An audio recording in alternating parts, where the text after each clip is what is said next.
Tamil Nadu assembly ఎన్నికలు సమీపిస్తున్న వేళ డిఎంకే కూటమిలోని మిత్రపక్షాల మధ్య సీట్ల సర్దుబాటుపై స్పష్టత వచ్చింది. గత ఎన్నికల కంటే అధిక సీట్లను డిమాండ్ చేయడం, అధికారంలో భాగస్వామ్యం కోరడం వంటి వాటితో సీట్ల పంపకాలు సజావుగా సాగుతాయా అన్న సందేహాలు తలెత్తగా ఎట్టకేలకు డిఎంకే కాంగ్రెస్ మధ్య సీట్ల సర్దుబాటు సజావుగా పూర్తయింది. కాంగ్రెస్ కోరినన్ని స్థానాలు కాకుండా ఆ పార్టీకి డిఎంకే గతంలో కంటే అధిక సీట్లనే కేటాయించింది.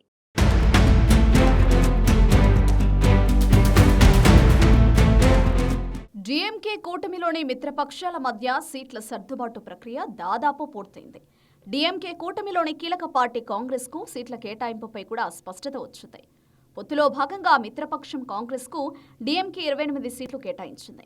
అలాగే ఒక రాజ్యసభ సీటును కేటాయించింది.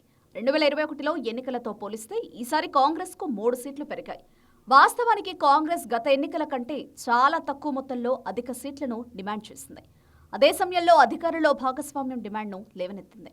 కానీ తమిళనాడులో అధికారంలో భాగస్వామ్యానికి ఏమాత్రం అవకాశం లేదని స్టాలిన్ తేల్చి చెప్పారు. ఈ నేపథ్యంలో డీఎంకేతో కాంగ్రెస్ పొత్తును కొనసాగిస్తుందా లేదా అన్న సందేహాలు వ్యక్తమయ్యాయి. కాంగ్రెస్ కోరినన్ని సీట్లు ఇవ్వకపోతే డీఎంకేతో కొనసాగడం కష్టమని అభిప్రాయాలు వ్యక్తం కాగా, ఎట్టకేలకు గతంలో కంటే అధిక సీట్లను ఇవ్వడం ద్వారా డీఎంకేతో కాంగ్రెస్ పార్టీ మధ్య పొత్తు కుదిరింది.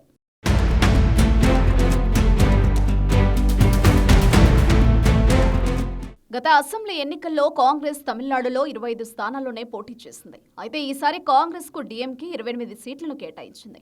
దానికి అదనంగా ఒక రాజ్యసభ సీటును సైతం కేటాయించింది. డీఎంకే అధ్యక్షుడు ముఖ్యమంత్రి ఎంకే స్టాలిన్, తమిళనాడు కాంగ్రెస్ కమిటీ అధ్యక్షుడు కె సెల్వ పెరుంతగై మధ్య జరిగిన చర్చల్లో సీట్ల సర్దుబాటుపై స్పష్టత వచ్చింది. ఈ సీట్ల పంపకంపై తాము సంతృప్తిగా ఉన్నట్లు టీఎన్సీసీ చీఫ్ సెల్వ పెరుంతగై తెలిపారు. ఇక డీఎంకే కూటమిలోని ఇండియన్ యూనియన్ ముస్లిం లీగ్కు 2 సీట్లు కేటాయించారు. వీరు తమ సొంత గుర్తు అయిన ఏణి గుర్తుపై పోటీ చేస్తారు. మరో పార్టీ మణితానియే మక్కల్ కచ్చికి 2 సీట్లు లభించాయి. అయితే వీరు డీఎంకే యొక్క ఉదయించే సూర్యుడు గుర్తుపైనే పోటీ చేయనున్నారు. ఇక ప్రేమలత సారథ్యంలోని డీఎండీకేకు ఒక రాజ్యసభ స్థానాన్ని కేటాయిస్తూ డీఎంకే నిర్ణయం తీసుకుంది. సీట్ల పంపకాలకు సంబంధించి ఇతర మిత్రపక్షాలైన సిపిఐ, సిపిఐఎం, వీసీకే, కేఎండీకే వంటి పార్టీలతో కూడా చర్చలు జరుగుతున్నాయి. వీరు గత ఎన్నికల్లో 6 చొప్పున స్థానాల్లో పోటీ చేయగా ఈసారి మరిన్ని అదనపు స్థానాల కోసం డిమాండ్ చేస్తున్నాయి. మార్చి 9న తిరుచిలో జరిగే డీఎంకే రాష్ట్ర స్థాయి సదస్సు కంటే ముందే మిగిలిన చిన్న పార్టీలతో చర్చలు పూర్తి చేయాలని స్టాలిన్ భావిస్తున్నారు.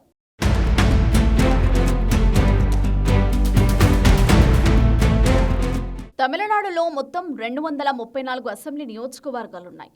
త్వరలో జరగనున్న అసెంబ్లీ ఎన్నికల్లో అధికార డీఎంకే తన మిత్రపక్షాలతో కలిసి ఎన్నికల బరిలో నిలుస్తోంది. మరోవైపు బీజేపీ, అన్నా డీఎంకే కూటమిగా కలిసి పోటీ చేస్తున్నాయి.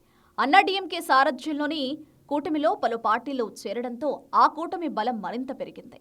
ఇక నటుడు విజయ్ స్థాపించిన టీవీకే కూడా ఎన్నికల బరిలోకి దిగడంతో తమిళనాడు అసెంబ్లీ ఎన్నికల్లో త్రిముఖ పోరు నెలకొంది. తమిళనాడు ఎన్నికలపై ఎలక్షన్ కమిషన్ ఇప్పటికే కసరత్తు ముమ్మరం చేసింది. రానున్న ఎన్నికల్లో తమిళనాడులో హోరాహోరీ పోరు నెలకొన్న నేపథ్యంలో ప్రధాన పార్టీలన్నీ ఎన్నికల సన్నాహాల్లో నిమగ్నమయ్యాయి.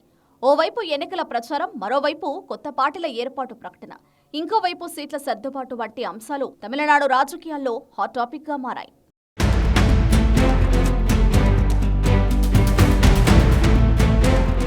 రెండు 2021 అసెంబ్లీ ఎన్నికల్లో డీఎంకే కూటమి ఘన విజయం సాధించి అధికారంలోకి వచ్చింది. గత ఎన్నికల్లో డీఎంకే ఒంటరిగానే 133 స్థానాల్లో గెలుపొందింది. కాంగ్రెస్ 18 సీట్లు, పీఎంకే 5 సీట్లు, వీసీకే 4, ఇతరులు 8 స్థానాల్లో గెలుచుకున్నాయి.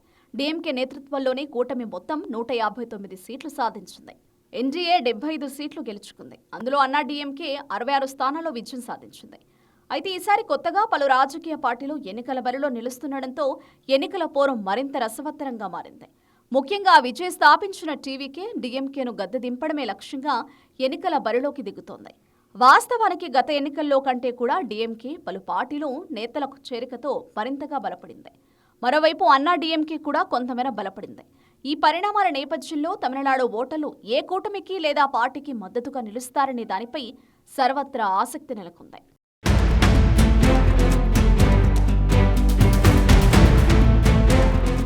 డీఎంకే కూటమిలో సీట్ల సర్దుబాటు ప్రక్రియ తుది దశకు చేరుకుంది. డీఎంకే తన మిత్రపక్షాలకు సీట్ల సర్దుబాటు చేస్తోంది. తాజాగా కాంగ్రెస్ పార్టీతోనూ సీట్ల సర్దుబాటు పూర్తయింది.